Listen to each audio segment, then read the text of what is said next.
What up? What up? This B-Boy Reg, funky fresh in the flesh. Yeah, I'm DJ Butter, y'all. What up, though? Going on with you, man? Man, chilling. Top of the year, man. Oh yeah, that's what's up. What's the weather like out there? It was a little rainy last night. It's been like 70 degrees. Oh, Man, man. It was rainy last night, though. Or this morning. Man. okay. Yeah, we Mhm. got up into the 40s yesterday. I actually went golfing yesterday. Oh, yeah. Yeah. Yeah, I gotta get back out there. I probably can wear some shorts today. Yeah. I wish I could have 70 degrees, man. Yeah. That's crazy. What up, though, King David? King David, Yes, D- yes. DJ Butter, DJ King David in the house. Yeah. What's going on? We just posted that picture of Maurice Malone and King David from back in the day. Yeah.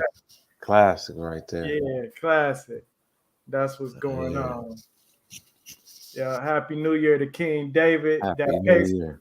Pace One project, Good Dope sells itself. Classic. Yeah. That's it. Yeah. They are Staying got promoting. right. Yeah. Promoting all the time. Yeah, what else going? Speaking of hold on. I don't know if you remember this mixtape. Oh wow. Yeah. So you had like I remember first here like what DJ Butter going straight R&B on. It's an R&B tape, huh? Yeah, it's a cassette. Yeah, yeah, I yeah, yeah. still got that boy. Wow. Yeah, that's what's Yeah, I up. was like, man, he's starting to put out R&B mixtapes. Who you had on here? You had Jay-Z, Lauryn Hill, Mary J. Blige, Shay Jones. I was like, Wow. damn, Butter doing an R&B mix. Yo, Right. That's what's up. yo, Man, what's happy birthday, Grandmaster Flash, man. I wanted to say that too, man. yeah, happy birthday to the legend. Yeah. Yo, yo, so what's going on, man? So we had a good run. I don't know if a lot of people understand or not, but we got a lot of interviews done. We just haven't posted them all. Right. So speaking of King David, that was one of the funniest interviews we had when he started imitating Young Z. Yeah. I want to go to Bazaar House. That's the funniest shit ever. Yeah. Yeah, Shout out who's to some Young of your Z. favorite interviews so far? Uh, Man, really pretty much all of them, man. Just the most the most favorite one I had was really the first one with Amir, just him just setting it off with us both there. You know what I'm saying? Right. So him just coming there after the Hall of Fame, speech with Eminem mentioning his name and all that. That was pretty dope. How he just immediately came, the next day. You know what I'm saying? Yeah. That was, Yeah. Shout I out to was Merciless Amir. Yeah. yeah, Jack Frost has some crazy stories, man. And Beretta had some amazing stories. It was like you just never know how much was going on behind the scenes. So those stories was good. Um, who else? Glock from No Coast. Yeah, that's my That guy. was, Glock. yeah, yeah. That It was was one of my favorites too. yeah. I like that interview because it was like you just seen him come to life in that interview. It was just like, man, that was good Yeah. to hear that history with Chris Webber and all of that. Mhm. And Red Man was filleting my boy. Oh no. Oh no. Yeah. Yeah, Redman on their debut album, Coast Tales. Y'all Yeah, make y'all check that out. No Coast Tales. gotta check that out. Yes, yes, yes. We got some rare footage out there. We just about to upload the interview you did with T3 Yeah, I back in the day. got some stuff for y'all. We gonna invade this year properly. Yeah. We got some old footage of a performance with that Mo Master used to do this performance like for the kids over on the east side. But there's some footage I had because I performed. Trick was on the show. Phil Pot, rest in peace, Phil Pot. B Def was on the show. Rest in peace. Mhm. Al Newt was on that show, Play School. So that Mhm. video is up on our channel. That was a good one. Yeah, Trick. Mhm. Yeah, looking young, extra Yeah. young with the earring in his ear. Mhm. Yeah, that was dope. Yep. So what we got? What's some of the best albums you heard this year? What are some of the projects you heard that really stood out to you? Well, first of all, of course, ours, Pace One Joint, Good Dope sells itself out right now. It's on Yeah, Spotify, iTunes, it's in the stores, FYE.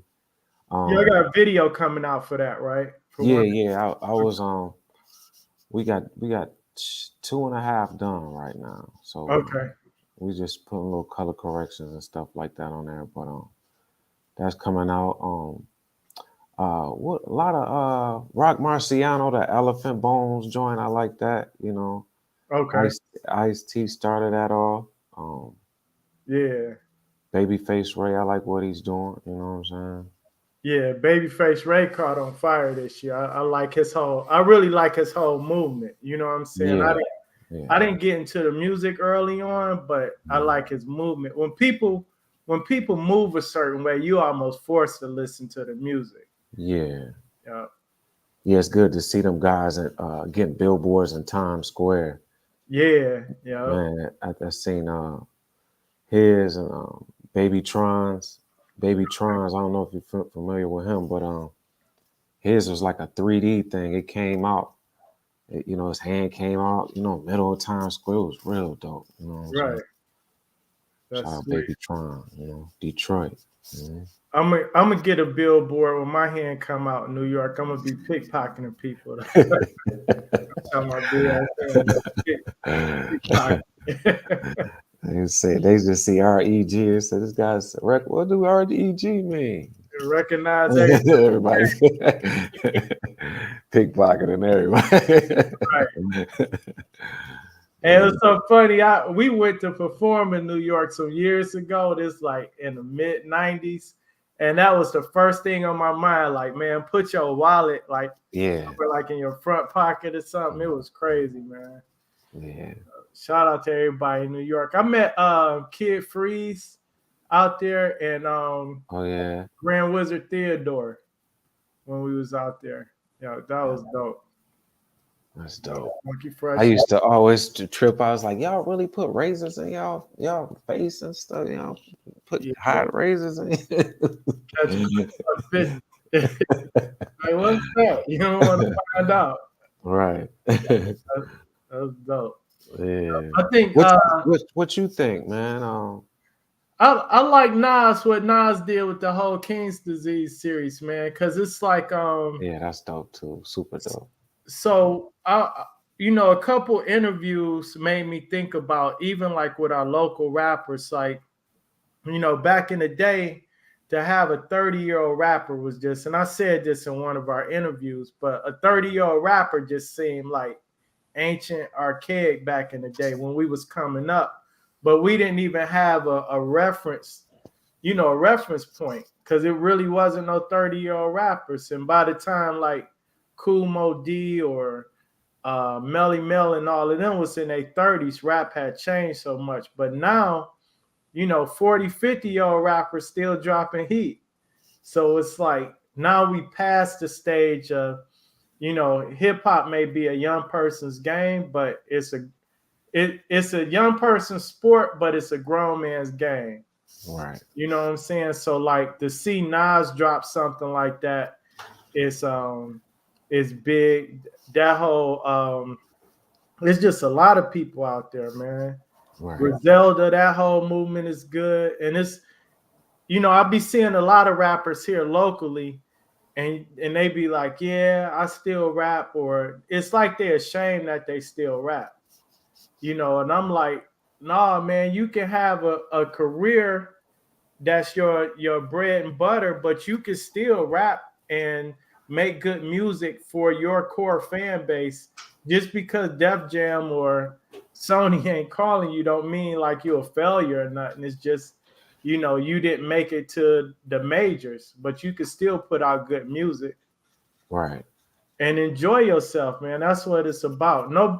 Nobody makes the old dude and him and his friends get together and they got a garage band and they go and do shows, you know, a couple times a month. Nobody make them feel ashamed of being, you know, 50 and in rock and roll. You know what I'm saying? Right. I just think with us, it's like, oh, you 45, you still rapping? Yeah, I still rap. You know what I'm saying? It's just that, you know, if you're not feeding your family with it, you can still have a career and still. I know people that school teachers that rap and they got good albums out shit. So it's crazy, man. Yeah, I think too is you gotta just find new avenues of not being a dinosaur with it. Yeah, yeah. It's so And technical. You gotta talk to your generation. Right. You know what I'm saying? I really don't care to hear 50-year-old talking like he's 21. Right. Yeah, so that's even just learning how to sell the music. If they really bypass 20 years of doing consignments and going to the record stores and shelf space and understanding all that stuff, learn how to educate yourself with DistroKid and United Masters. I think a lot of cats get into their work life and don't even try to exercise that part of their brain, even right. see if it worked. You know what I'm saying? Yeah. I actually want to hear Jack Frost on something new. He said if he hear the right beat that'll talk to him, he gonna spit. So I'm curious to hear what he gonna sound like. So that'll be gotta get him in the lab. Yep. Dave said grown folks want to hear new rap too with the young people energy. Yeah, I agree. Yep. Oh, without the young energy. Yeah. Lots of old dudes in skinny jeans. Got to make it work somehow. Right. Yep. Hey, so speaking of 2022, so what were like some of the we're gonna talk about the good parts of it, but what was some of like your disappointments for 2022? Well, the major is one, if that's a such word. Just to see the cat PNB Rock die like that, and Yeah. the Migo guy die like that, take off. Right. You know, just how senseless stuff can be. But you know, even just that we in the phone camera stage, it's like, you know, that was the most, you know, it's like, wow, you know. But you know, just that how senseless and frivolous things can be, you know what I'm saying, with that part. And you know. Yeah, I would say it's just like for me it's the same thing because it's like, man, they did in 2021 they did like a video on all the rappers that got killed, not just died, but that got killed. And then I'm like, man, it's, you know, back then it was like, you know, a rapper might get killed, you know, after Biggie and Pac, or a rapper might die. You know, you might hear somebody die once every 3 to 5 years or something like that. Then it became a yearly thing. Then now people dying of old age, but then you get so many people dying just from gun violence, man. It's like the streets really is in the hip hop big. So yeah, it's that was the sad part about, you know, really the past couple years. Right. You know. And the news, some dudes ain't even really established as artists yet, and the media just be like, yeah, another rapper got killed, another rapper. It seems like that's the promo of this stuff now. It's like it's just, then you look at it, it just seems like a lot of the that's like the cool thing to say with a lot of these journalists sometimes, you know what I'm Right. Yeah, so we gotta watch out for that too. But speaking of passing away, man, like rest in peace, DJ K Slay, man. And, yeah, of course. Yeah. What he meant to hip hop in general, because it's a lot. I mean, just DJs in general, but him, it's a lot of times like it's certain artists I don't even think we would have heard if it wasn't for like the street DJs putting them on these songs. And then Right. once they got hot, the radio was kind of forced to play them. Right. So yeah. What Shout out is, to DJ Cosmic Kev. I was just saying something about what he do in Philly. okay. What he did for a lot of the artists, man, and I can relate to it. But yeah, shout out to cats like that. You know what I'm saying? Right. You know, K Slade was able to do a magazine. I was able to relate to that too, just to hear Gene Deal talk about going in his storage and seeing piles of magazines and all his, you know, his creative processes and inside the storage. It kind of really, you got to check that out. It really was deep to see, you know, see that thing. You know what I'm saying? Oh yeah. What type of influence was K Slay on your DJ career? Well, that alone, just him knowing what it was like to press up publications and you know, the art of sacrificing on rappers, man, when the radio don't or the glam and glitz is not there for people to really gravitate to him to even work with him. I mean, for him to go back and get Coke LaRock and all them guys on the songs, man, he Right. really defined himself. You know what I'm saying? I just want to see Cass to really maybe put out a documentary on K Slay or, you know, clothing line or keep his magazine going. That's, you know, that's the thing I want to just see. You know, he grabbed the culture when it was turning south. Like you can go to these different markets and they don't hear they own artists. So, you know, K Slay grabbed a old school artists as well and mix with the new and interview them and, you know, put them on a 50 players deep, his version, 100 Right. players deep. Rest 100 in peace to MC. K Slay, yeah. Yeah, sitting here trying to figure out who had the best bars on that. Right. It's crazy, but yeah, that was dope. I like the fact that he got it. He had a mix of artists on there. He didn't just grab Yeah. whoever was hot right He now. didn't discriminate right there, you know. Yeah, yeah. So that was good. What's Oh yeah, happy New Year. And then Shaniqua, Happy New Year. Dave said, "Rest in peace, Drama King." Yes, yes. Yeah. So let's talk a little bit about fashion and what's going on the fashion crazes right now. Mm. Like what I think baggy jeans about to come back in those you skater think so? them skater big pants and all that stuff is coming back, man. I think Oh, the cats our nuts can breathe now. and inside out is wiggity wiggity whack. I'm bring yeah, them big old man. I look at if you ever get a chance, look at Lil Wayne transition from like the hot boy days to recently how skinny the clothes got. You know what I'm saying? Mm, And how hip hop trends have changed so much. right. Yep. We and speaking of that, when we mentioned earlier about that photo with Dave and Maurice Malone, and Yeah, Maurice had on the hip hop community as yeah, a whole too. yeah. He had them shirts with the slogans on it. Don't eat pork and all that stuff. Yeah. Man, The shout hardest one though is when he said too hard for your mama, too hip for your daddy. That was the coldest. Hey, you remember the boxes, the drizzles for your bizzles? It's all for your business. Yeah. They had a source ad for that, right? Yeah, Yeah. Thon was in 5L Thon was in the source ad. Yeah. Yeah, And shout out to Zayna Don and Spectacles because yeah, that's shout how out I to him. kept up on hip hop gear by just going down there. Yeah, Sometime I would just go down there and look and see what was popping. yeah, she got some gems in her store. Shout out to Zayna. Whenever y'all in Detroit, y'all go visit Spectacles. You know what I'm saying? Yeah. Zayna. It's She still downtown. got music and books down there too, right? Yeah, Okay. mixtapes. Yeah. Yeah, you go get you I bought a guy a box set of was it The Wizard? Yeah. And she got a lot of stuff, YBI books and all that type of stuff down there, you know. Yeah, that's where I brought my YBI book from. She always supported hip hop and house music. Yeah.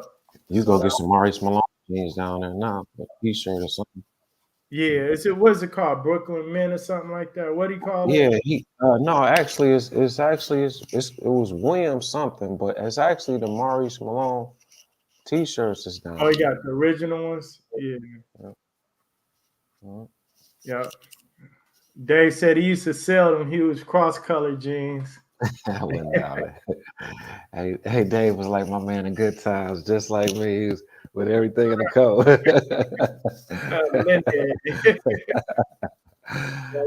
That's what we got in common. Right. Hey, what you know about this real quick? So this was Tommy Boy Smoking in the Six. Wow. Right? And it got a Bud Law, Coolio, Big Noy, DJ Kizzy Rock, and Mac and AK and LV. Wow.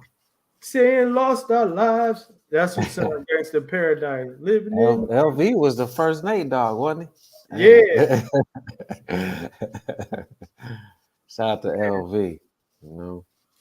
Yeah, I get Williamsburg Gene Company, that's what Dave was saying. That's okay. Yeah. Yeah, that's cool. So yeah, man, we it's a couple things. So like one of the things that kind of tripped me out for 2022 was this whole thing with like and we speak about being mature in hip hop, and money don't necessarily solve our issues, but one of the things that I'm very disappointed at is Lil Romeo, man. Oh wow. Right, just, yeah. You know, and we don't know all the insides of like family dynamics and everything, but it's like a sense of entitlement, and it's not just with famous people or wealth people, but it's just a lot with kids and what their expectations are in life. But we seen it with 50 Cent son, you know what I'm saying? And it's like, damn, Romeo, he had a lot more business with Master P, but you know what I look at it too like this though, Reg, is that sometimes when you in a leadership position and you don't really show the books, you know what I'm saying? It's like he broke it down. He was like, yo, if the album sold this much and I had to pay taxes and he made this much off Nickelodeon. That's just like right now. It's like you go in a studio, right? And you got artists, is everybody put $5 on this one song. right.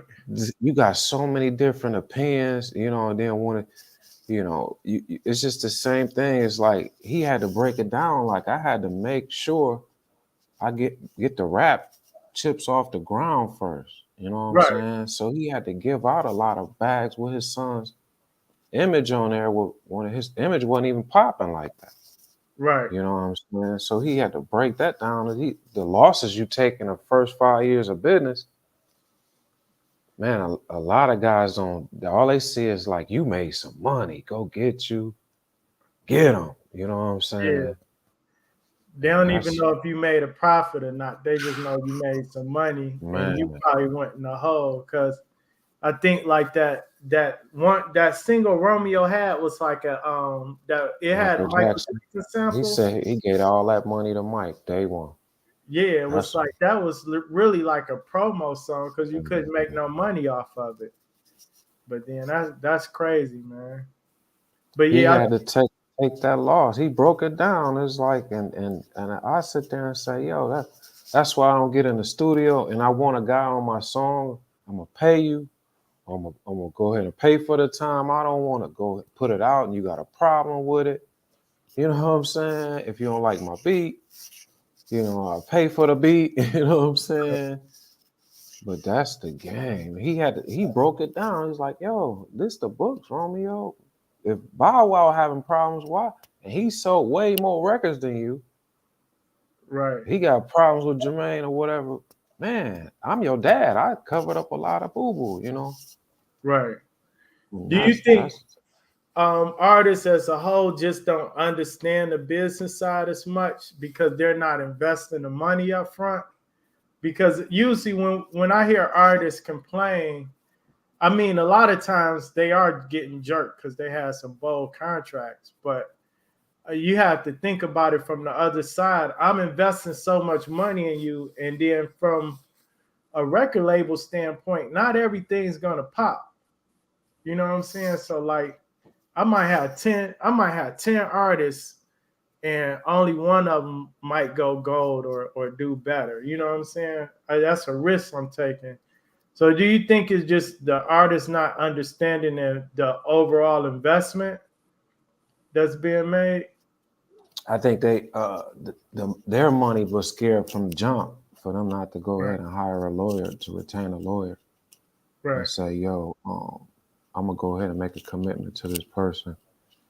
If it's $5 you committing to, $10, you gotta have somebody look it over. So you gotta have a middleman with that. And it's really what you sign with. I mean, you leave with something, you know what I'm saying? If you sign up your contract to not leave with something, it's just a lawyer going to determine that. Right. So artists they vices exceed all that business and that perception of being a rapper. They spend more money on that than even taking time out to see what a lawyer costs. You go take a lawyer $500 every 2 months.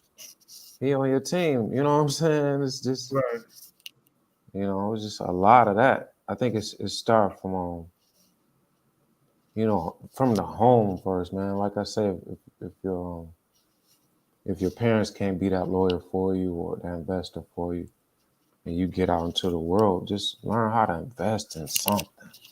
You know what I'm saying? They get all the weed and the drink before they get in the studio. You know what I'm saying? You know how that go.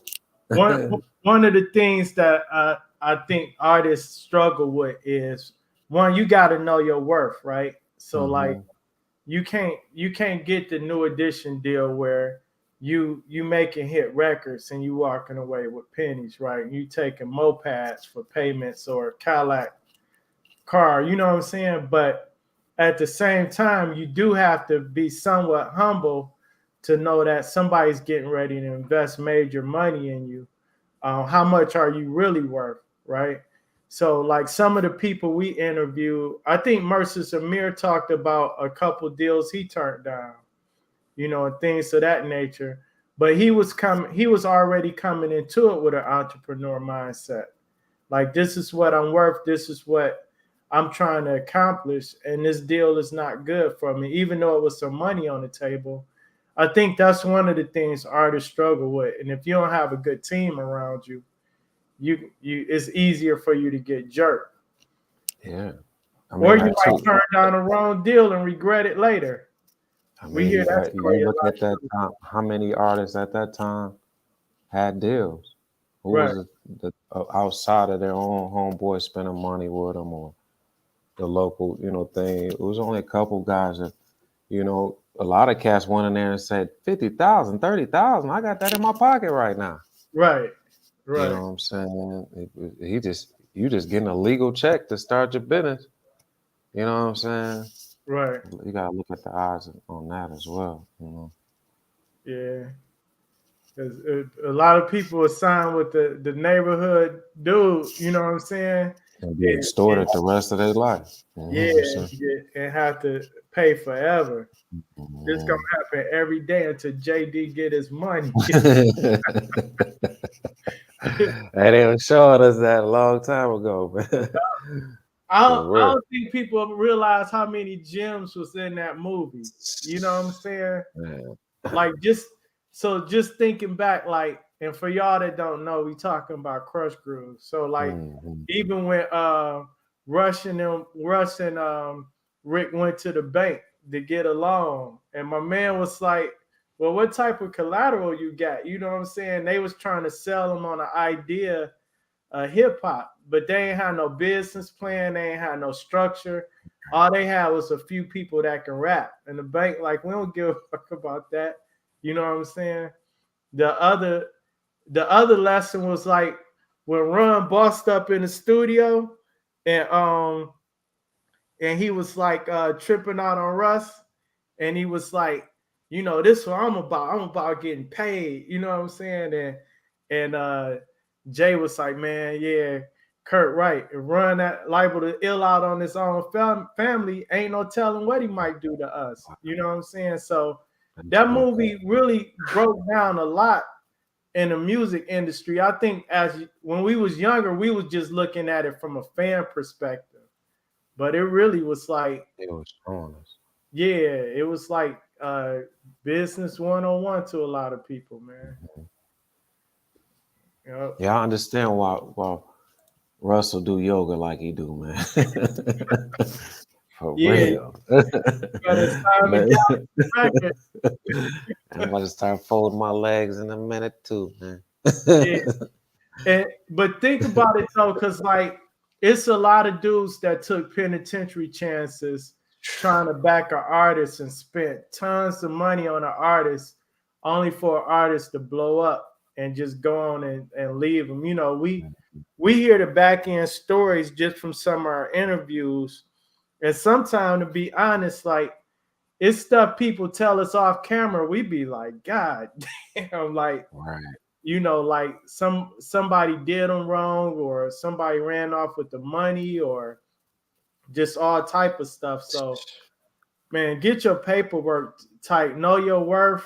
Really kind of focus on if you want to be independent or sign with a major. It could work either way. You just got to have a team behind you. Either way, you're going to pay out some money. Man, how you feel about rappers being mad at the interviewers on these podcast shows and stuff nowadays?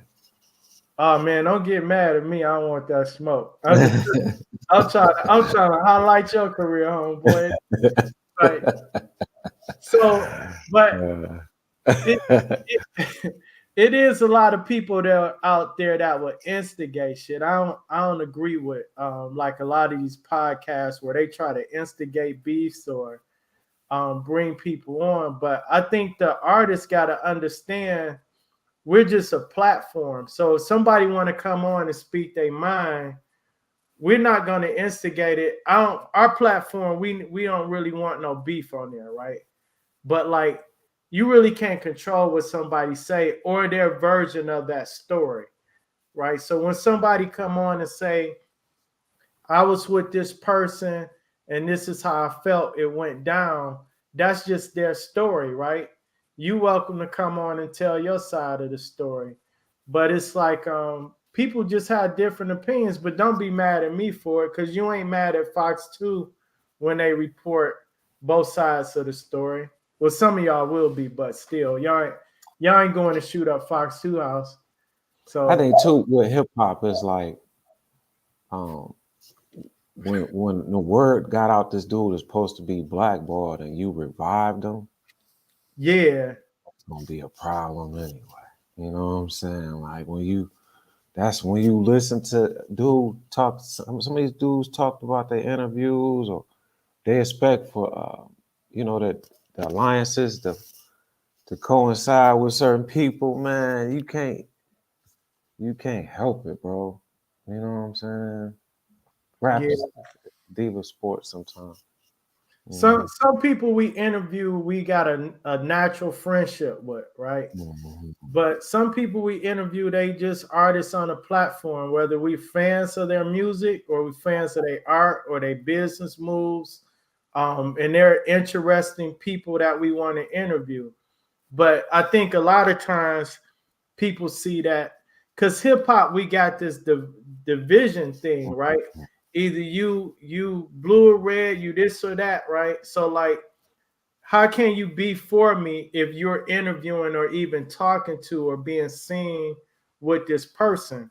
Well, I'm just a platform. It's not like, we're not really encouraging this person or anything like that. We're just doing an interview to put out the content. You think Barbara Walters had that problem? Rest in peace to Barbara Waters, man. You think she? No, she ain't had that problem. Gayle King had that problem though. Gail King, I think Gail King be starting, but no, I don't. I don't think. Rest in peace, Barbara Walters. I don't think she had that issue because then we just got to look at it. If somebody interview an artist, and the funny part about it is some of these dudes make up in the future, but you still be stuck in the middle. Like they end up both hating you. Ain't that something, man? That's Yeah. DJing. Oh yeah, don't play his song and shit. Yeah, Up the I heard DJ that because a they lot. play somebody's song. That's Yeah, big. but yeah, we just gotta be we gotta be mindful of what type of energy we put out there too. Right. Like Totally. I'm not going if it's a situation where you got what the kids call now ops. If you got ops, I'm not going to have them on the show and just have them go off on a tangent talking about you and instigating that. But some platforms do. We just not about that. So, but yeah, don't be mad at me. Right. You can get mad at me if I ask you some questions that piss you off. Get mad at me about that, but don't get mad at me because I had somebody else on the show. They say, like he said, hardcore head, B. All right.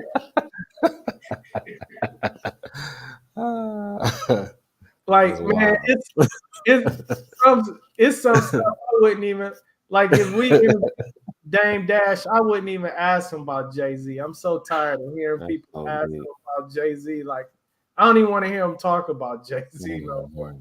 You know what I'm saying? Learn something, man. Yeah, it's so much more information people got and so much more knowledge people got than to keep it's good clickbait, but at the same time, man, people need to be educated. Like, how did you do this? How did you do movies and that type of thing? So yeah, I mean the podcast and all these platforms, they play a role in it, but we just got to keep the energy right. What you know about this? Oh, it's Balloon Mind State. Yeah. You got a promotional punch in the whole on a barcode. Yeah, this one ain't a promo. I got a lot of promo stuff, but no, you do. Yeah, you bought that one. Hey, this was one of my favorite De La Soul albums. Yeah. I played this. I'm surprised this cassette still play. Man, it was rapping Marius Malone heavy on that one. Yeah. Yep. Mm-hmm. Yeah, now you see where I'm going with it. Right. They like, we need an interview, y'all. Yep. Yeah. I might blow up, but I won't go pop. Mm-hmm. Ego trip. Yeah, that was dope. Back in the day. So speaking of like that kind of like the interviews that went crazy this year, what about Kanye and his drink? What did you think? What do you think about Kanye overall, period, as a person and as an artist? You know, dude is a genius, man. I think he's a student. They are students of JD in a lot of ways. I think a lot of them, you got to filter. It's not a lot of A&R grooming departments and stuff. It seemed like the people that got a hold of the artists and say no comment, or it's just timing, man. We at a delicate state right now. I think when you fussing about your wife and things, and you mixing it with other things, the message get delivered wrong. You know what I'm saying? Yeah, I think. It's just one of them things. One, you grow up and you mature. Life is different, and then you get pushed into a whole different environment you wasn't used to. Even though, he was a star back then. The first album, he's at a different level of celebrity now. You know what I'm saying? Mm-hmm. And then, dealing with the Kardashians and shit. It's like you remember that song, Man Eater? Oh, here she. I'll be thinking every time I hear Kardashian name, I'll be like, man, they like the Man Eaters. That should be their theme song, because, like, I don't think no dude came out of that camp alive. or That's with their right mindset, they man. got that. They got that whippersnapper, man. It's that whippersnapper records right there. Man, I don't know if it's that or just the energy around or something. Yeah, that too. Yeah, yeah, Yeah. that's a Kardashian theme song, Man Eater. Mm. Yeah, but I think he just it's just hard to say, man. Was that the real Kanye from the beginning? And he just really matured into When that. you get deeper in the game, man. It's just how far you want success. You gotta understand. You gotta get your own doctors. You gotta do all get. You gotta be straight up when you dealing with other people's money like that, man. You don't know what's gonna come from what. Michael Jackson showed us that stuff. So, Yeah, Prince, Shaniqua said it started with OJ. yeah, Yeah, yeah, yeah. yeah. OJ and Ray J. I think Ray J kind of got out of line. He got out from him, but um yeah, it's That's funny, man. crazy. Can you imagine you watching? You met your future wife on a porno, and you be like, "Damn, I'm gonna marry her one day." You know, just like that's Oh, man, crazy. her. Let me Yeah, stop. yeah, that's funny. But yeah, man, I think his interview was good. It's just that sometimes even when some stuff you don't say, you just take action on it, right? There's a lot of stuff I don't want to say. You know, Yeah. And I then can't. it's a subtle way to have a battle without, it's just finessing the game. And some people just feel like they gotta come out and say everything. Mm-hmm. And without really thinking first on how this is gonna impact everything else that I got going on. Because what everything else you got going on is supporting your cause, right? Right. But you just go in there, I'm gonna burn you down in the house I'm in. You know what I'm saying? At the same time, you just can't do that. But I mean, I just seen, we watched him as fans grow and mature and develop into what he is, and people are saying he got like he might have mental issues, and then his mom died. We don't know if he properly grieved over that as well. But I mean, that interview, man, it was something.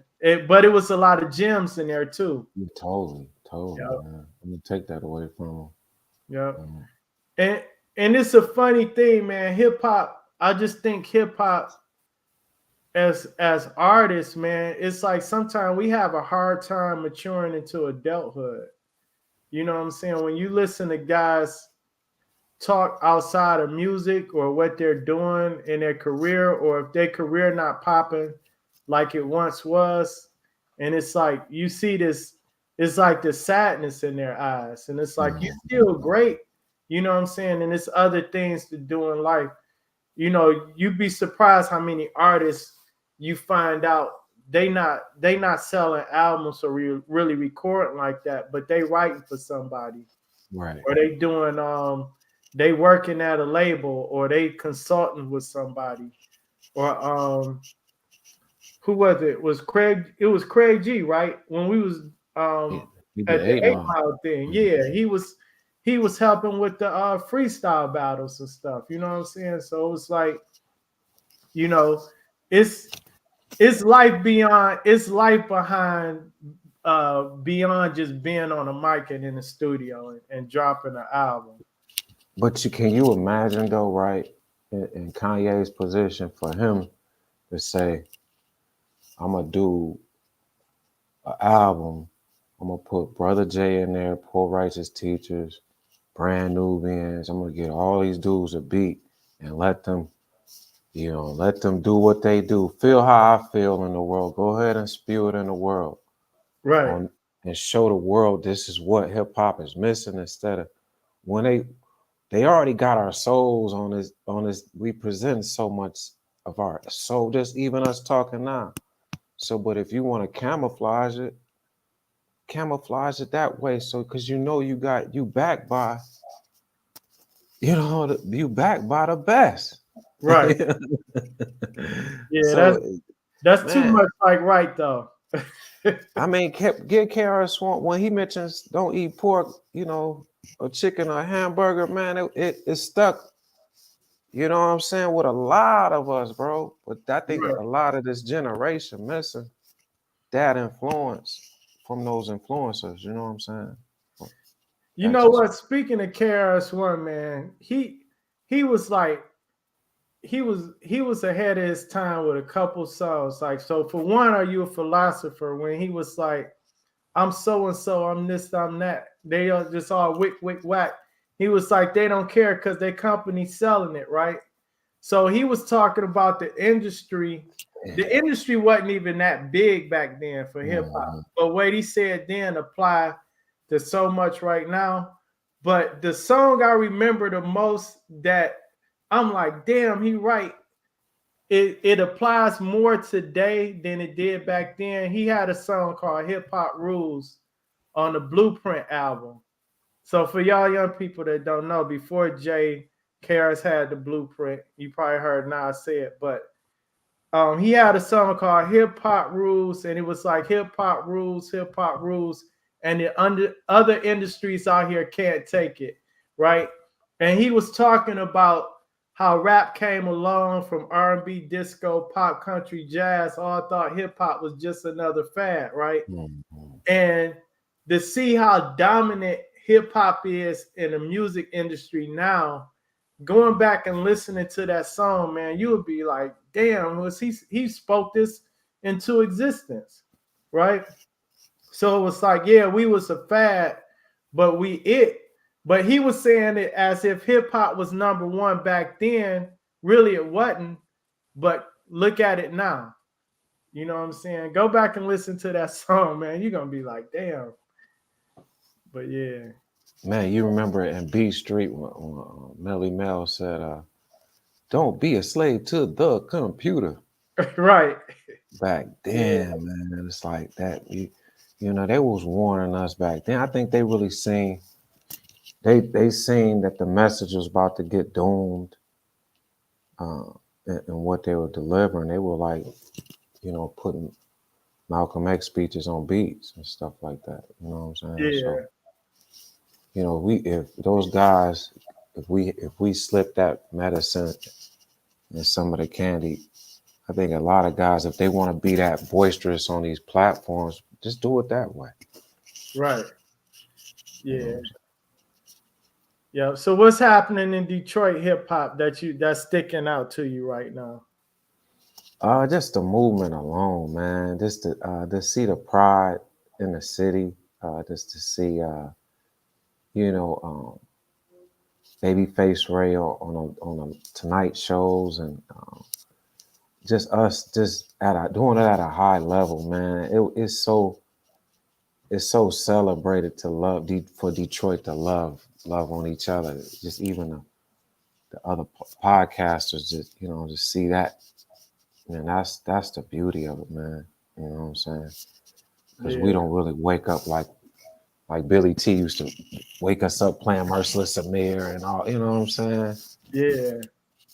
I like Detroit. I like Detroit got its sound, and people Mhm. we got a sound that other people are imitating now versus back in the day. You know, a lot of the music we were trying to get, oh, I want a West Coast beat, or I want this type of influence. Right. Now it's just like Detroit. Some of these dudes, I was firsthand, I was like, why they? It's like they talking over the beat and they not rhyming on beat, but they talking that talk. You know what I'm saying? So like every time I hear like Calico in a battle, right? I watch Calico battle. I'm like, that's classic Detroit. You know what I'm That's saying? man. He's a So, proof baby, man. yeah. Calico So it's like, embarrass you. yeah. Yeah. So it's like the content, what I'm saying matter more than my flow a little bit. You know what I'm Mhm. saying? So it's like I'm talking real life experience. I'm talking real life. I need you to relate to this. You know, the music gonna make you bop, but I need you to relate to what I'm saying. So Dave said they saying what up though all over the Yeah. country. Exactly. Man, I don't know if Dave remember this. I think I probably saw I was with Waka Flocka one day. And then I said, "What up, though?" Man, he said, "That's our stuff." You know what What? I'm saying? I started laughing. You I know re- what I'm saying? that's like I was in Dallas. I had bumped into Kwame Kilpatrick. This was prior to him getting locked up and everything. And we was at the All-Star game, and I was like, Kwame was like, "Come on, let's take a picture or whatever." So a couple other people had came around, and it was people there like, "Who is he?" They thought he was a football player. They was like, "Can you tell me who he is?" And I was like, "No, it's a D thing. You wouldn't understand it." They was like, the girl was like, "I'm from Dallas too." I said, I was like, "No, not that D. It's Detroit." So yeah, Detroit. I'm proud of what's going on. You know what I'm saying? The movement, the dudes doing songs with each other. They showing each other love, and we got such a variety of artists. Um, it's good, man. We got dudes performing on a major scale as far as record sales. We got dudes that's independent that's breaking through. So and we got such a variety of music because that's how we grew up, from techno to house. But you can hear it in our hip hop because I mean we got you got everybody. You got Bodie James, then you got Icewear Vezel, and then you got Cloner. You know what I'm saying? Yeah. It's like you got Rio. variety Yeah. here. Yeah. You got them guys, the guys Rio numbers is really the shock value of what Bizarre was doing. Right. Is putting them on them faster beats. And you know what I seen? I think it was Young Dolph artist Key Glock got a song called Detroit Flow or something like that. The Yeah. Detroit song or something. I said that's the beautifulest thing to see that, man. You know, because Yeah.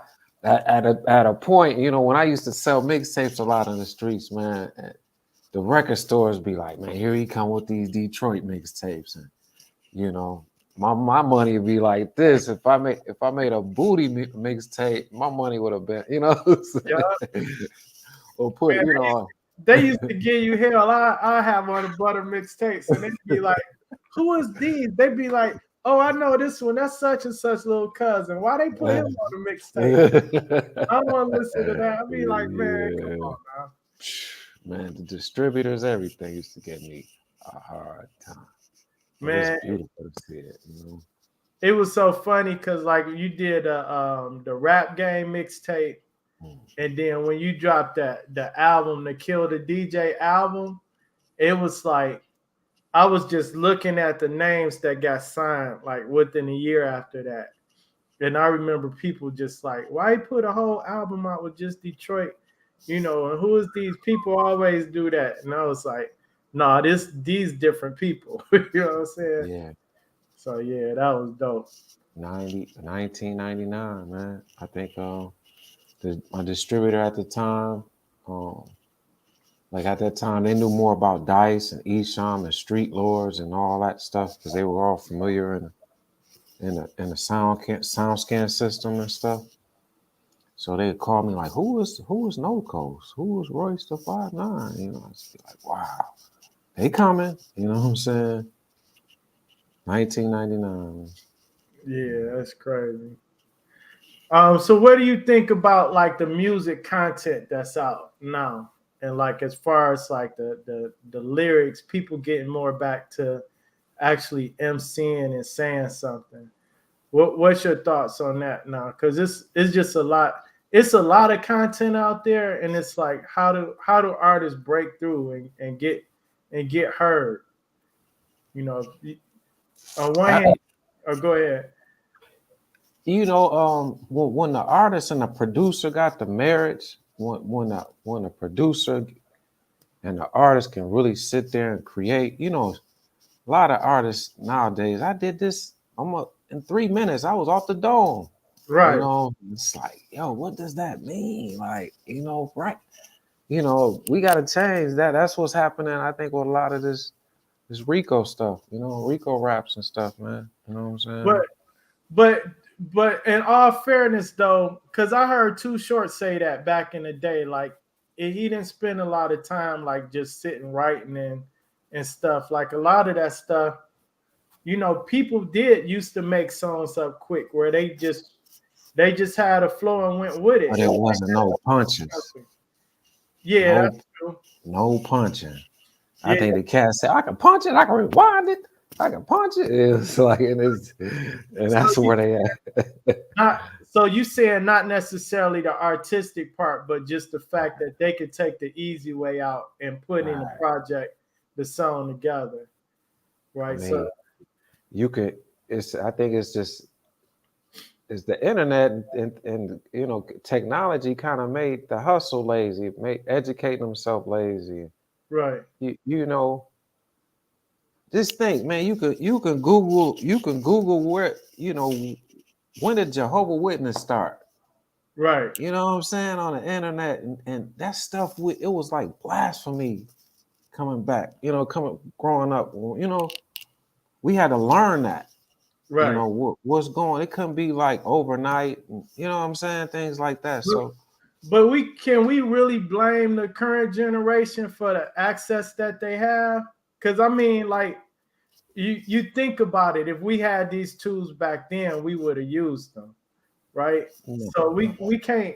I don't think we can blame them for having access to do it an easier way. Like, why would we force them to do something harder if they don't have to? I mean, I agree.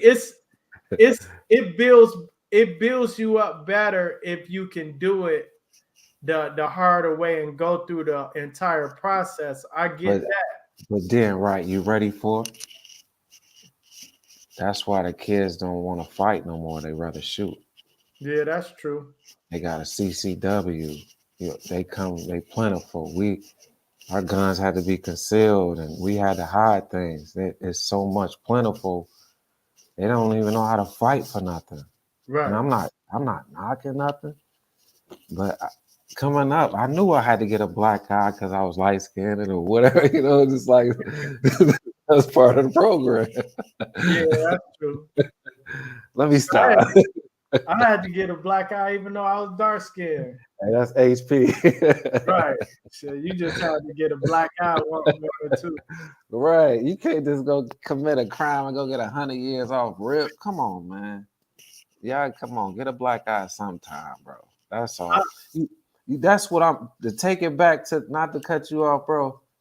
When I seen artists like Trippie Redd go get Busta Rhymes and put him on a song, yeah, I said he get it. When they do certain things like that, and they say just like Conway and Busta Rhymes. Oh yeah, with Big Daddy Kane. Yeah, man, it's like, okay. Let me get these the BGs and OGs. Let me show. I mean, I can't compete with a kid that come out and learn an iPhone just like that. Right. Like, so okay, if we got Dinosaur Blood, mix the two. Right. And that's just it. So the BGs understands, let me write something with substance.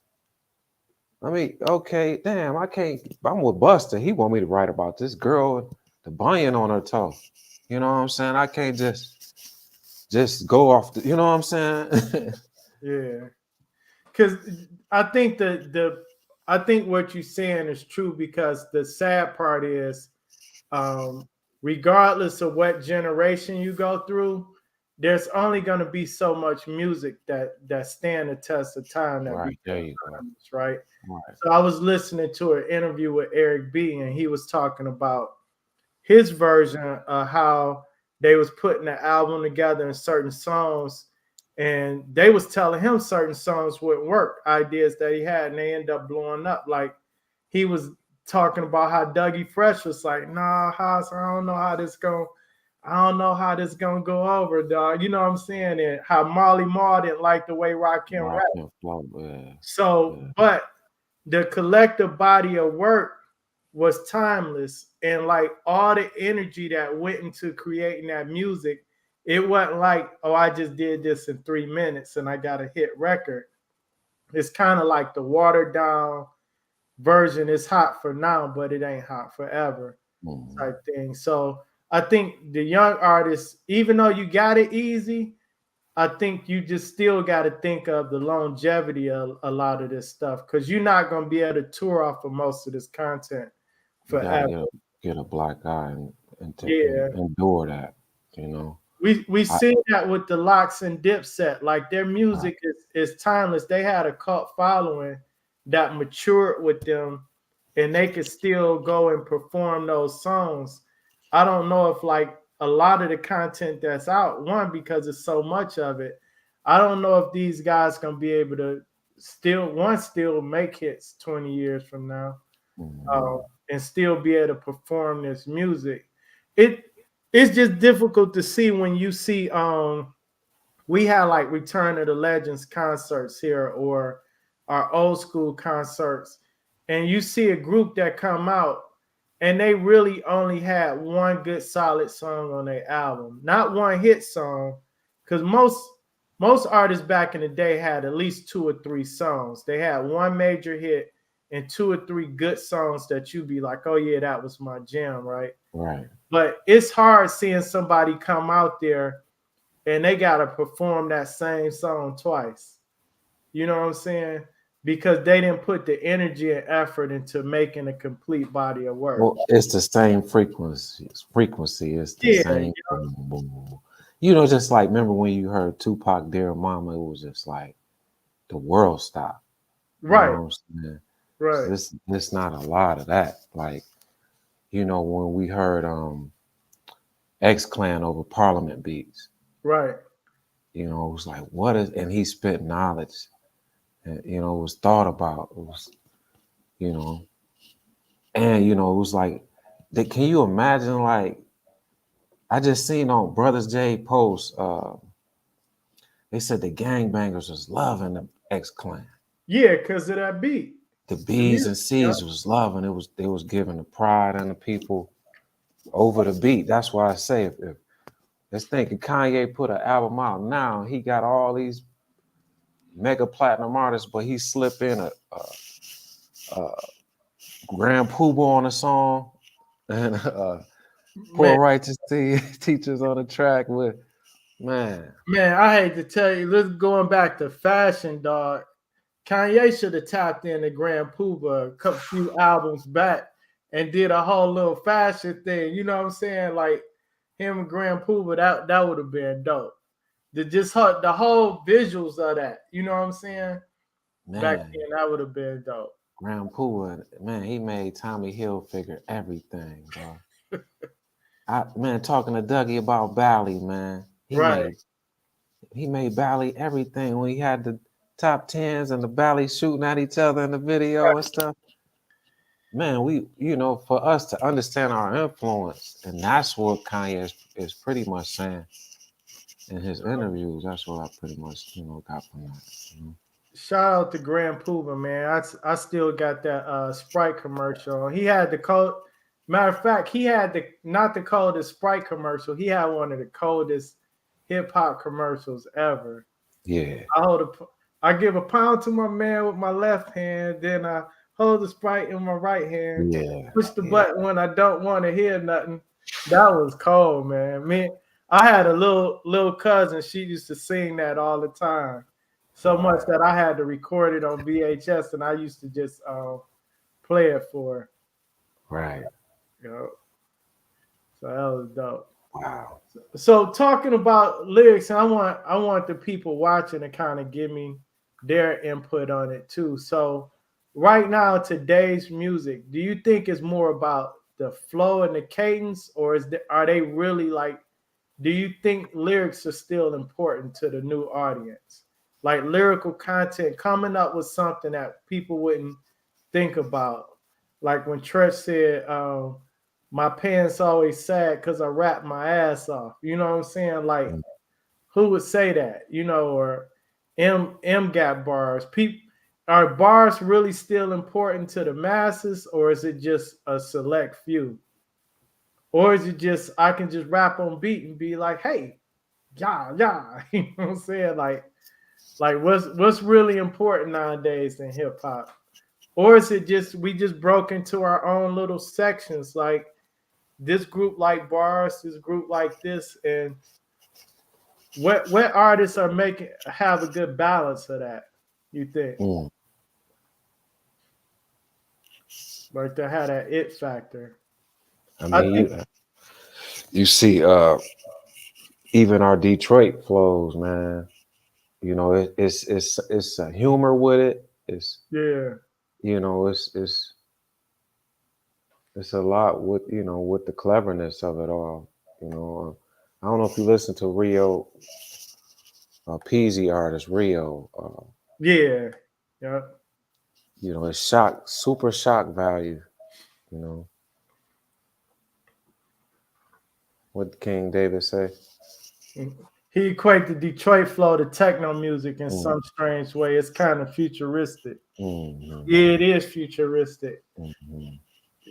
You know, I was saying on one of the shows we was I could definitely see um some Detroit and Oakland dudes getting in the studio together and meshing very well. That they just got it's just something there about like the current most of the stuff we hearing. Like I can hear Sada Baby out in Oakland going hard. You know what I'm saying? Or some of that music I think would mesh very well. So yeah. Detroit So, got a unique style because of the music we grew up on. what the homegirl Shaniqua say? I don't believe that lyrics are important at all these days. Two is our generation. It's important. For instance, even as an artist manager, I look for a younger generation artists to have some hip hop to them, some lyricism, along with the new style. Yeah, because lyrics will win and stand the test of time because what I noticed too, like the older we get and the older like this younger generation, the older they get, their palette for music is gonna change. Just like when we got older, even though we were sampling all the 70s stuff we grew up on, but now we respect that music different. You know what I'm saying? So Right.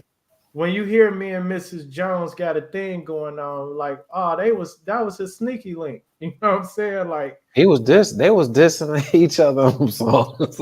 yeah, He was but clever with but it. we matured, so we appreciate the actual content and the understanding of the songs and what the writers were doing back then. I think this new generation, as they mature, they'll probably start understanding why lyrics matter. Of course. Because like we said, some stuff I used to listen to, I'm embarrassed to say I listened to it back then. You know what I'm saying? So I yeah, mean, Busta Move had lyrics on him. Busta Move with the beat, the lyrics. It's just it's important at the end of the day for longevity for them cats to have a record 20, 30 years down the line. We listen to and smile at a skating ring or wherever. You know what I'm saying? It's a hardcore substance still is needed. You know what I'm saying? Everything ain't. I can't name, man, a lot of these guys' songs because of that. You know what yeah, I'm saying? yeah. So you had the like for example, you mentioned Busta Move, Father MC. What other song did he have that you can remember? Who?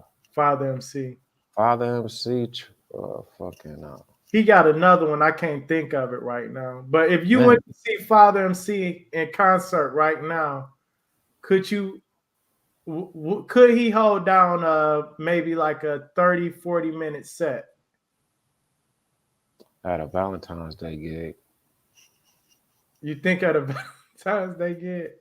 What Mhm. about so comparing that to maybe like let me think of it.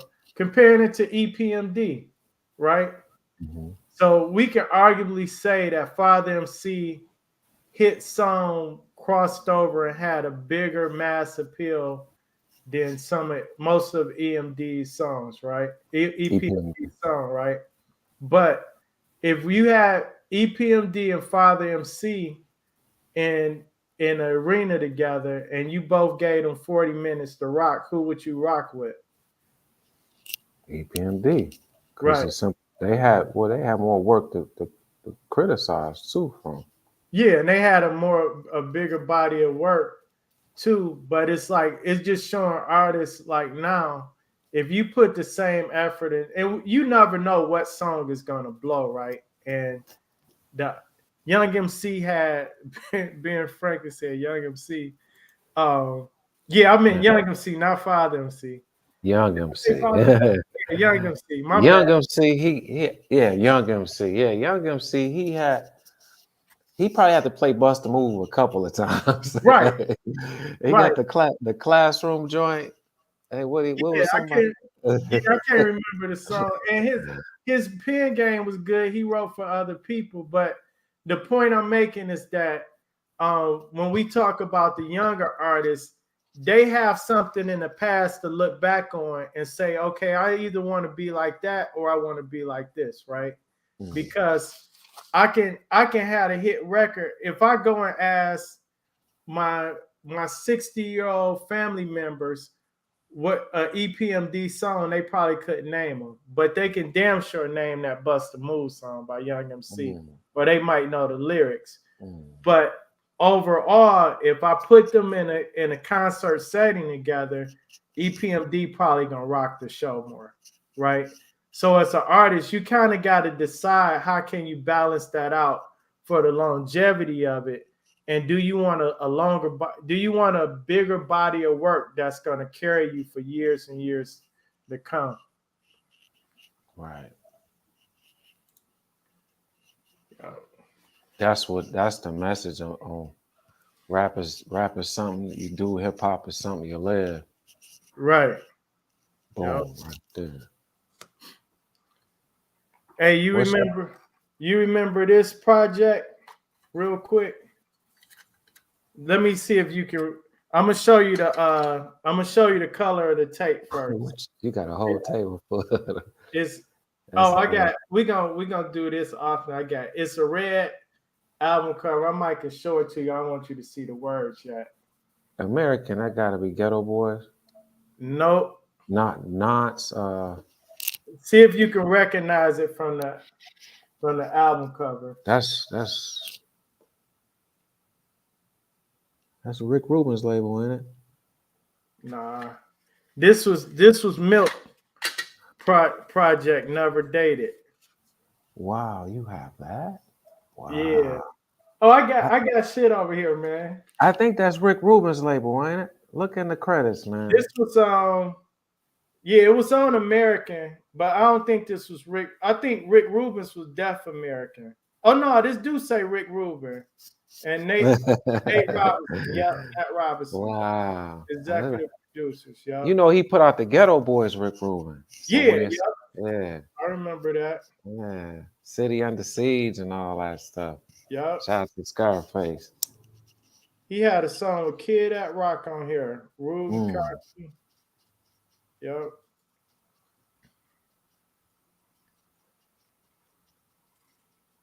Yeah, he had some RIPs in this from back then. Yep. But yeah, man, just want to get everybody their props. I'll be having to bring some of these cassettes out. Man, I want to ask you something, man. Who you want to interview this year? Who would I like to local or I want to interview Saphir from what was his crew name? Hobo Junction. He was down with wasn't he down with Digital Underground them? Yes, too. He played Kane's cousin in Minister Society. Yeah. He had such a unique rhyme flow, man. But I don't know what happened. But I think he's in a wheelchair, man, if I'm not mistaken, somewhere. Oh, for real?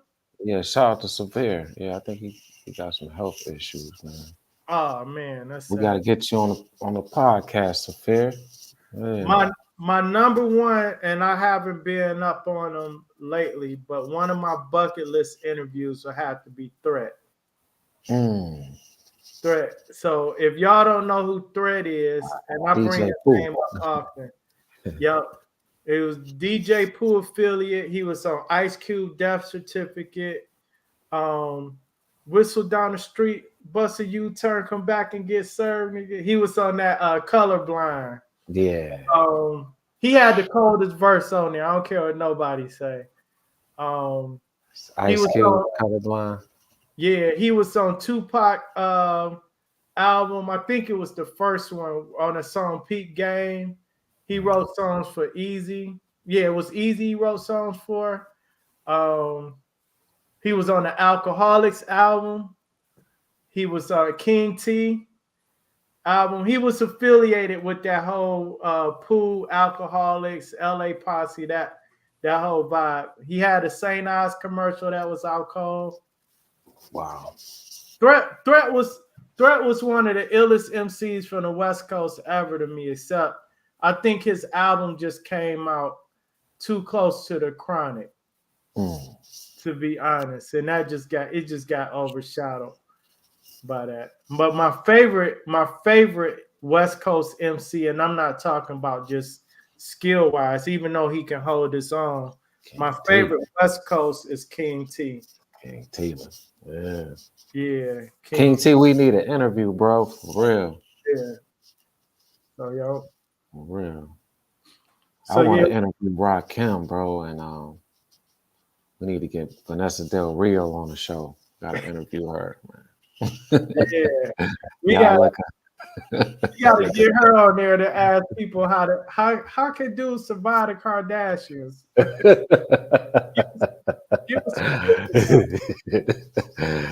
Ben J. Franklin said, "Yup, him and Cam." Yeah, yep. Cam, of course, too. Yeah, Cam. So not Killer Cam, but Cam from the West Coast. Mm-hmm. Yeah.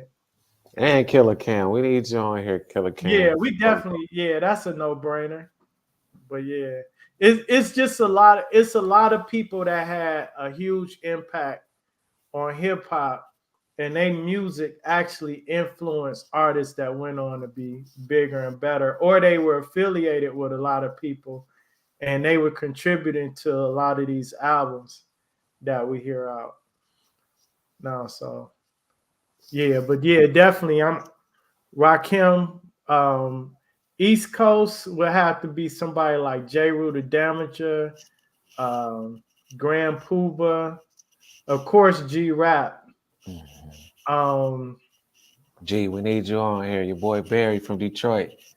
Piece of action. Need you on here, G. I'm gonna send you this video, G. Yeah. Who else? Man, it's so many to name, man. It's ridiculous. It's I want to interview. I would like to interview the Poison Clan together from Florida, JT Money and Debonair, or either I'll interview one of them, but I would like to interview them together. Just looking at them now, it seemed like after they went and did their solo projects, you could see like they went in kind of different directions. But you could kind of see their life is in different directions a little bit too. Like they got two different personalities. I think that would be a good interview. Yeah,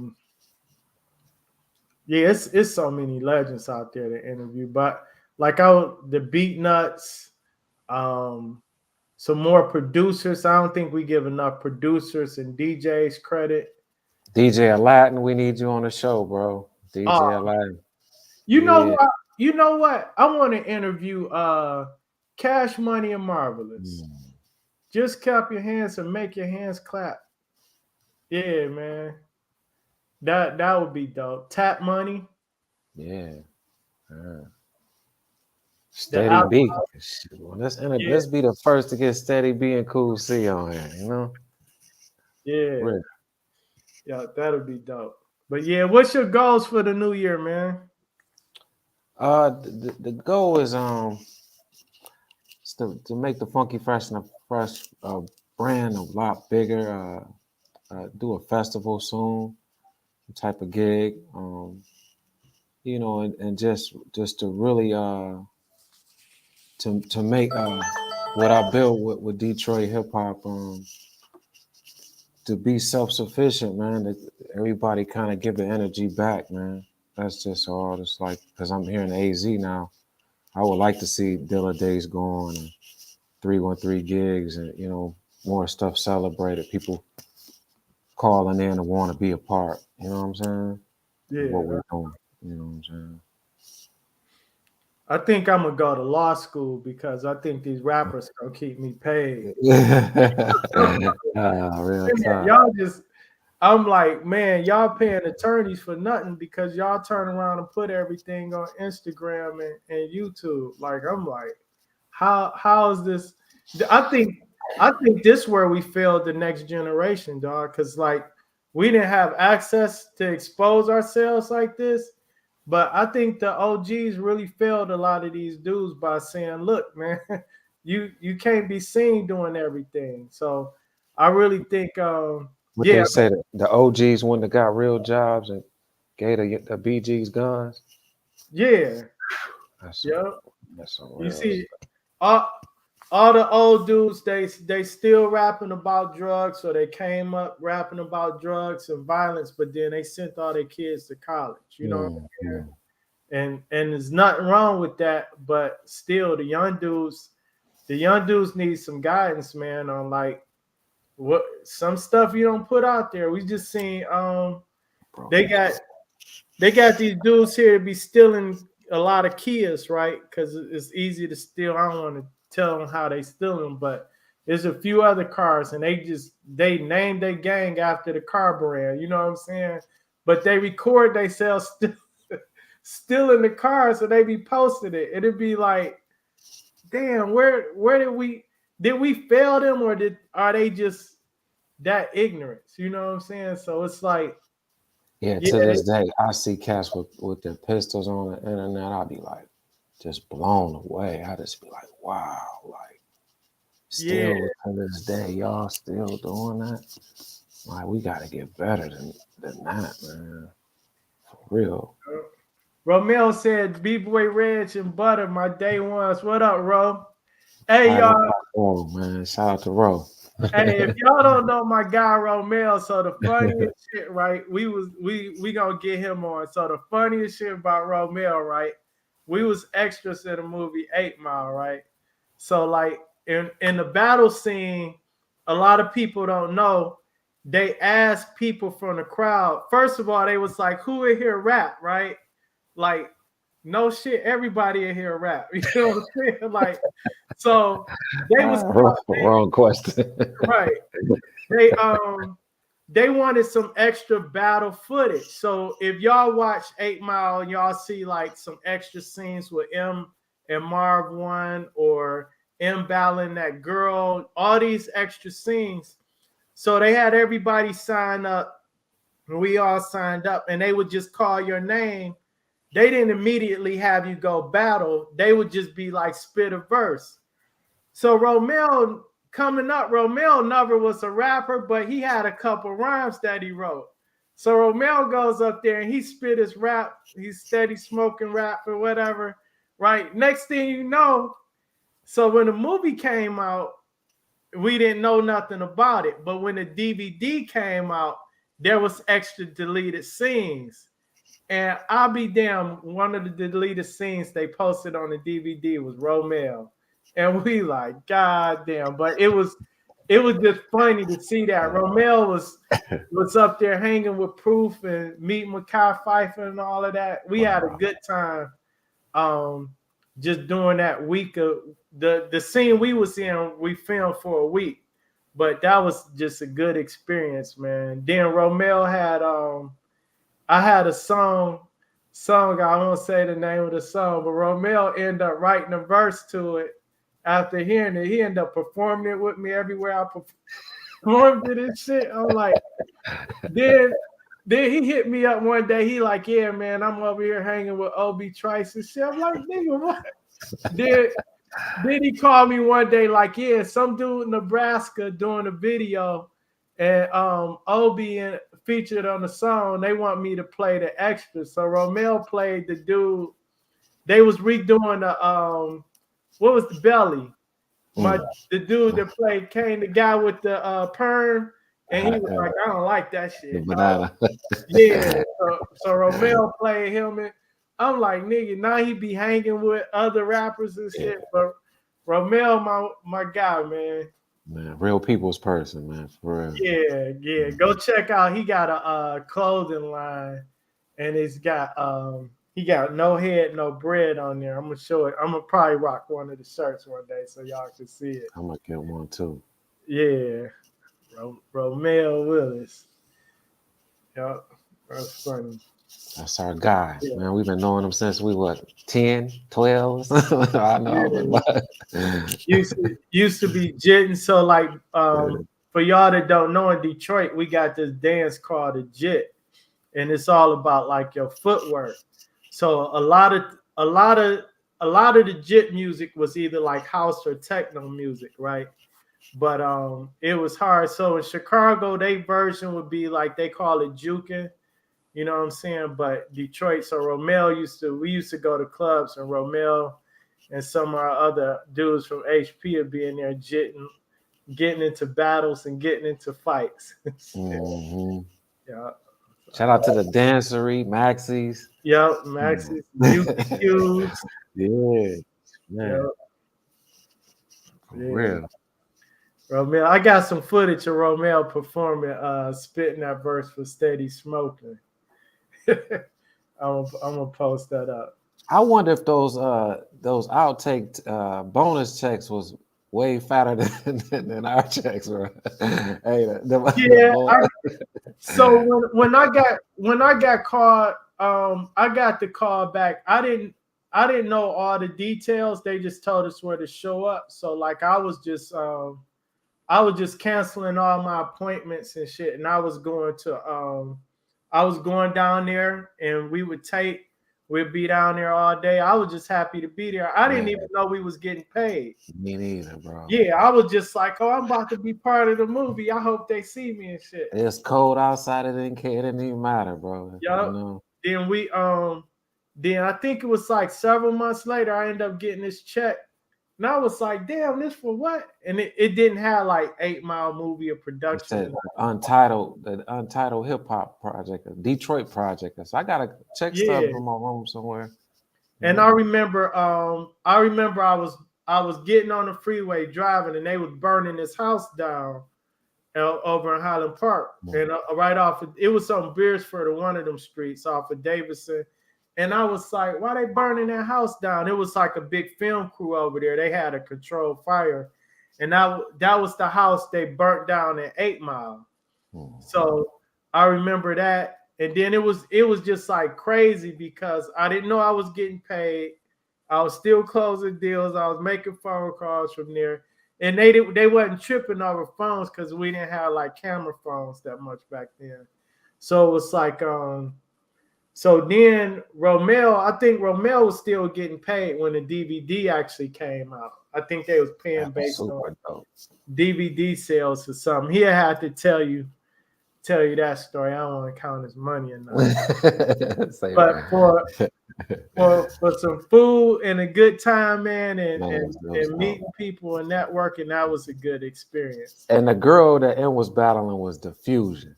Yeah, that's her name. Shout out to Diffusion. Yeah. And she can really rap, you know what I'm saying? I just think he was banging on her on a video though, bro. Yeah.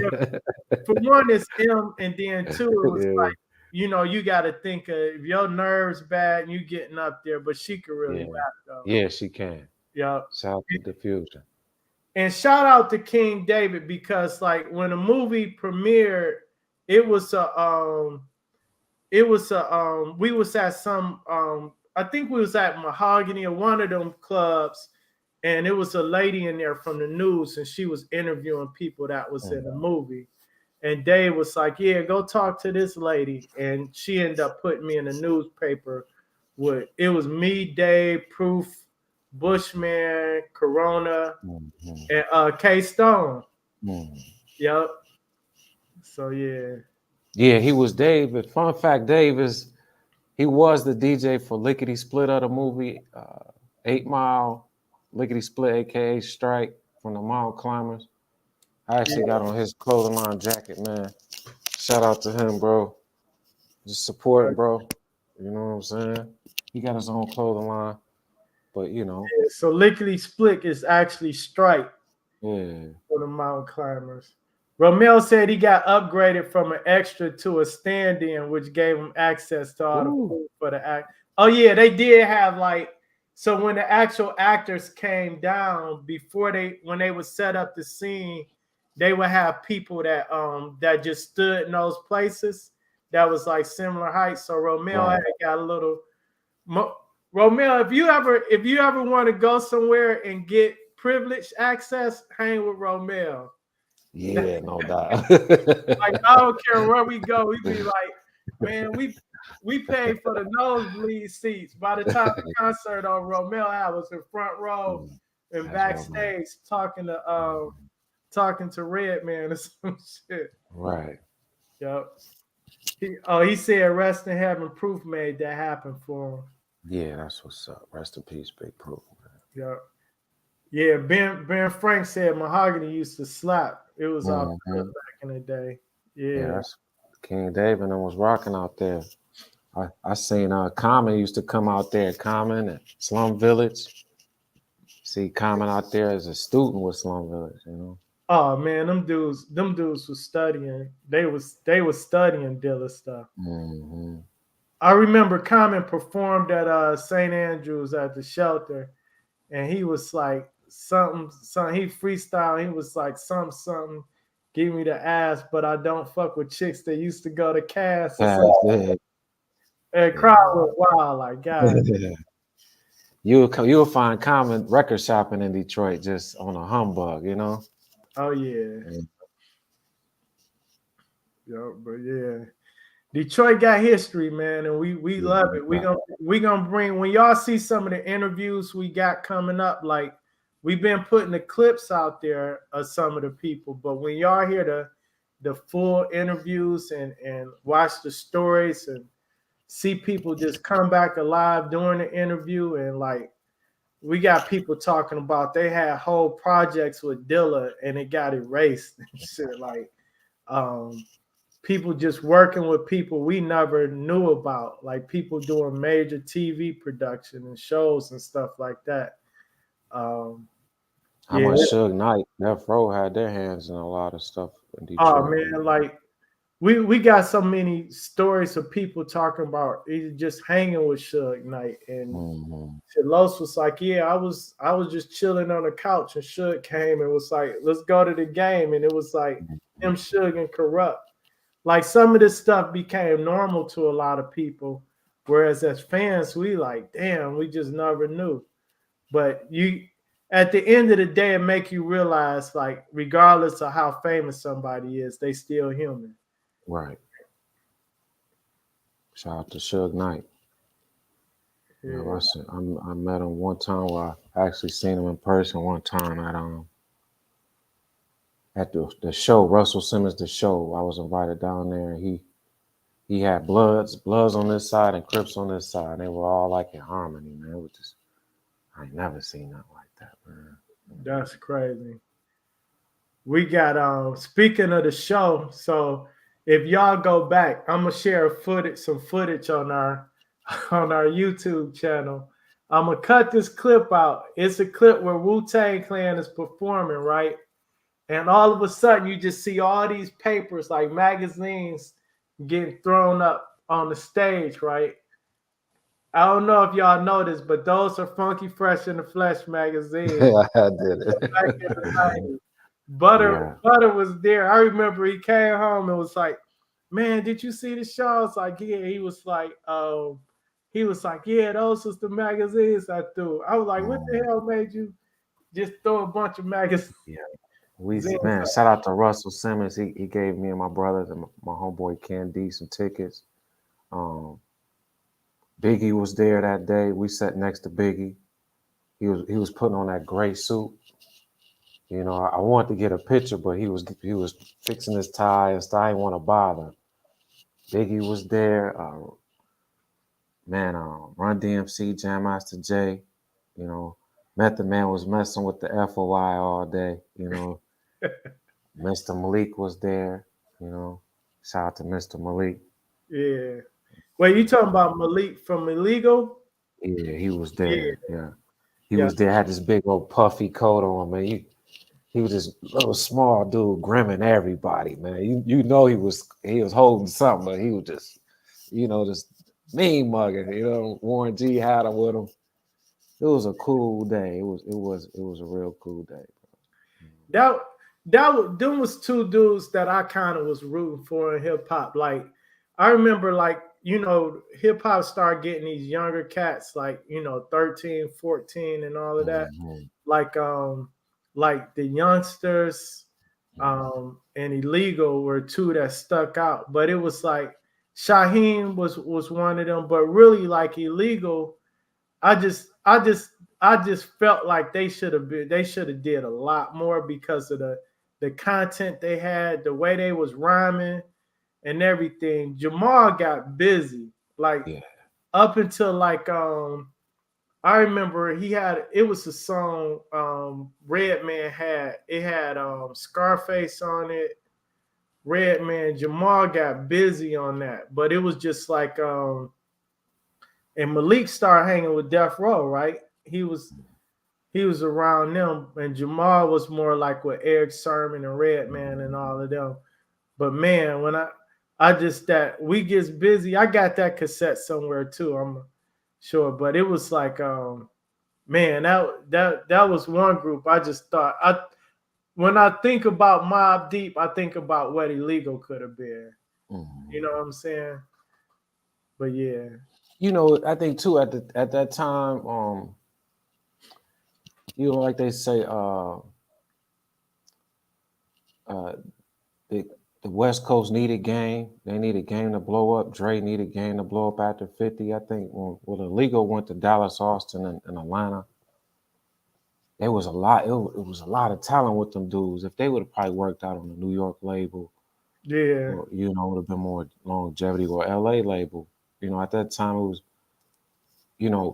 Soul Food and Outkast albums and TLC. Them albums was Yeah. it was everything. You know what I'm saying? They kind of won under the man. Jamal had a classic album, bro. They kind of won under the bus with a lot of stuff. Shaheem, shout out to Shaheem. You mentioned Shaheem too. Not to cut you off. Yep. That was one of my earlier interviews with Shaheem at his grandma's house. He had the song On and On. I actually got the promo cassette, the demo promo cassette. I called him. His grandma answered the phone. You know what I'm saying? And, at that time he was super young, 13, 14. But I got the interview somewhere. Yeah, that's dope.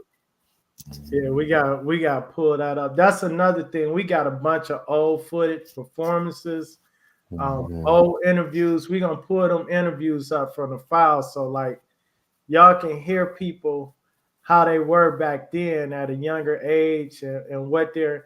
You can hear the excitement and the expectations in just their conversation, what they had to look forward to. So it's not like it's before the industry really got to beat them down or made them bitter, or maybe they went further than what they ever thought they would. Mm-hmm.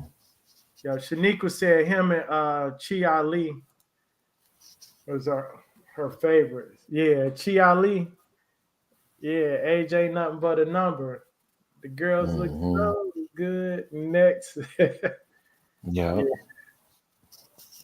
Yeah, and it's just sad, when you seen them guys get locked up and do, get into them situations. It's like, man, what could have been? But I think too, it's like we need to do on our show, not to cut you off, B-Boy McCoy, is like the financial literacy part, man. It's like I seen something with Michael Vick today. Shout out to Michael Vick, and he was saying how he signed off for his contract with all that money, and he just didn't know what to do with it. Like, and I think from hip hop to professional sports or whatever, they all kind of go through it, whether it's 300,000 or 300 million. It's all the same when you don't know what to do with it. You know what I'm saying? Yeah, and then it's like when we interviewed Lamont Hayes and Sean P, and one of the things Lamont was saying, like, man, y'all got to get a good accountant. Like, he was like, it's sad to see how many rappers, and he was open and honest. He was talking about his tax situation when he went through issues with the IRS and stuff. And I learned that in real estate. But it was just like sometimes when I talk to people about financing or even just buying a house, because I work with certain artists and stuff like that, you'll be surprised how many people don't know. But it's not just the hip hop artists, it's people across the board that don't know this stuff. The difference, the sad part about the hip hop community is a lot of times these dudes are coming across, or girls coming across, life-changing amounts of money, right? That can change not only them, but their kids and grandkids and possibly their great grandkids. So it's like if we don't learn it now, it'll just be all for nothing, right? You'll just blow through it. Like you look at some of our greats that passed away and they didn't have wills, so they didn't have estates. And you look at what's his name, Black Panther. I can't think of his name right now, but he they was like half of his estate went to the courts. You know what I'm saying? And it's like damn, do we really got to go through it and earn all of this money and get all this success only to have it not even pass to the next generation? Or we go broke while we still alive, and it's what like they say it was Coolio kids is splitting 300,000 and 2 kids is left out. yeah. So it's like, do you live it up now, or do you leave something behind, or do you? How do you do estate planning? Oh yeah, Chadwick Boseman. That's what it is. So it's like, do you put away some money that you never touch again, that your kids will be good with? You know, you put it in a trust. And we talk it, we hear it on Instagram. You don't know who to believe, you don't know who fake, who gonna steal your money. Fat Joe talked about somebody who's stealing his money that was handling his business and not paying his taxes. But this stuff not hard to learn on your own, right? It's people out there that really will teach you. I think we just get away from shit. A lot of times we don't want to pay for education either. You know, so it's stuff you can go. I get it. You busy making your music. You want to be a rapper. Like, I just want to rap. That's cool. But what are you rapping for at the end of the day? You got to leave something behind. So that'll make you understand why an artist would sell all their publishing or their music catalog up front for a certain dollar amount, because they might see a bigger investment opportunity somewhere else that's going to generate a better return, right? It'll stop you from going heads with Bitcoin. A lot of people lost their asses in these fly-by-night, get rich quick schemes. You know what I'm saying? So it's a lot to be learned, man. But again, hip-hop just had to mature. Like, we really the first generation of 45 and 50-year-old hip-hop artists that's still active. You know, Melly Mel and them, you know, they were still active, but not on the level of Nas was at this age in their career. You know, as far as presence, not that they wasn't still relevant, but as far as their presence and still recording major label type bodies of work and things of that nature, and having the amount of money. And back then, hip hop wasn't making that type of money. We didn't have that much money to mismanage. You know what I'm saying? If you made 100,000 back then and you blew that, but you make $1 million and you blow 100,000, you can recover well with 900,000. You know what I'm saying? So it's just a learning process, man. But the older dudes got to teach the younger dudes, and just stop people from repeating these same mistakes, man. Right. Yeah. Totally right, man. But I think I'm still gonna become an attorney, because these dudes giving the attorney some bread, and they be fighting cases they know they can't win, because as soon as your attorney come up with a defense, all they do is turn on Instagram and the case is gone. It's gone, man. It's sad too, though. But Yeah, totally, man. Totally, man. Man, thanks y'all for rocking with us, bro.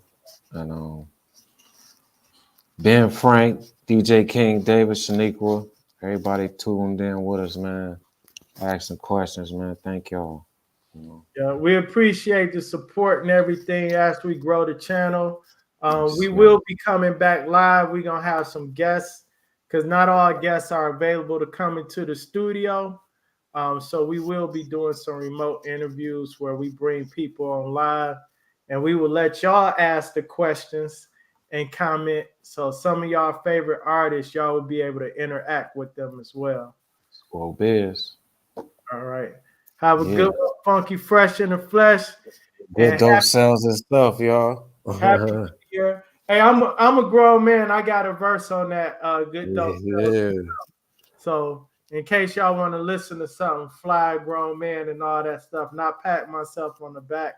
But I'm there. What up to Wesley Valentine? Brandon Oh, the home, man. Shout out Lil B Wesley Valentine on just this. jumped in Yeah. last minute. Yes, sir. Shout out another Detroit rap hero right there. That's what's Yeah. up. Another kill the DJ alumni been Yes, yeah. around Butter since he how old was Wesley when you met him? He probably was like 14. 14. 14. Um, He was a little OG. He uh, had an OG spirit when he was young. I met him. He had a vinyl out, man. Y'all check for Lil B. He was the first Lil B. You know, not this Lil B y'all see today. He was the first Lil B. He had a single on vinyl, not cassette tape. It was on a vinyl. 12 Tech Mile put it out. It's called Cherry Pop. Cherry Pop. Wesley Valentine, aka Lil B. He on my album Kill the DJ. You know what I'm saying? He was AKA Lil B. TKO Joey Bishop, right? Yeah, he on there on a song called Some Mackin'. Yeah, Yeah, he got a song called All Star Game on there with Big Proof, rest in peace. Yeah, on my yeah, first album, Kill the DJ. That was 1999. yeah. He I was. thought the world was gonna come to an end in 1999, so I rushed and put an album out. Prince had us screwed up, man. Yeah, that's what's up. Yeah. So yeah, we gonna be back. We gonna have some. We got some interviews coming up online as well. Like I said, we got like a Rolodex full of people that we're gonna interview. We just making the calls right now.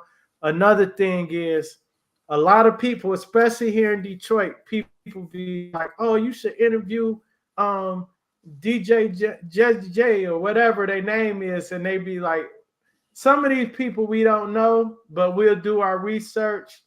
And a lot of people that people have suggested we interview here locally, we've already reached out to them. Either they didn't get back or the schedule didn't work out.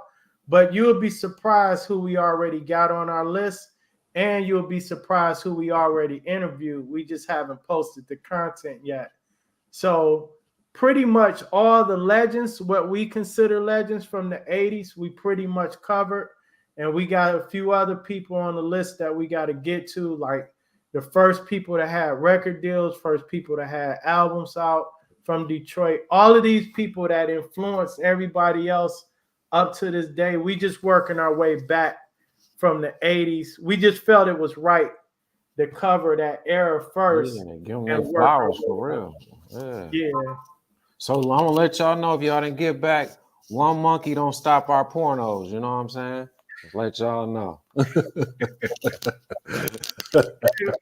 But Butter be having them, you be having them old man saying for real. Like what you say the other day, we both damn near 50, so we gonna keep it 100. Hey, that's how we do it. So yeah, we love the support. We'll be back next week. We're gonna have some guests next time we reaching out. And thanks for coming on, y'all. We'll see y'all next time. Tune in to YouTube channel. We on Spotify, iHeart, Apple Podcasts, Google Podcasts, Funky Fresh in the Flesh with a THA. Like, share, and subscribe. especially share the content with y'all people, man. They need to see some of these legends we interviewing. Yeah. All Man, right. shout out to the whole city of Highland Park, Detroit. Yeah. H So Puller, HBO, rest in peace to Illy Ill, Young E. up. We here, y'all. All right. See y'all next time. Good dope sells itself. Yes, yes.